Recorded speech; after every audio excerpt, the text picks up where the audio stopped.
விலக்கி பாதுகாத்திருக்கிறார். இப்போ விளங்குதா?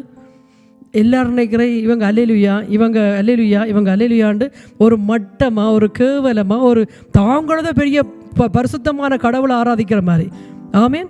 தாங்களத உலகத்தில் இல்லாத ஒரு தெய்வத்தையே வணங்குற மாதிரி. நாங்கள் காணாத தெய்வத்தை, கண்ணால் செய்து வச்ச தெய்வத்தை வணங்கவில்லை, காணாத தெய்வத்தை வணங்குகிறோம். அப்போ நாங்கள் எவ்வளோ விசேஷித்தமானவர்கள்.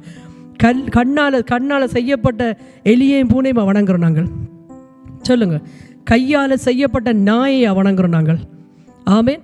நாங்கள் காணாத தேவனை விசுவாசிக்கிறோம்.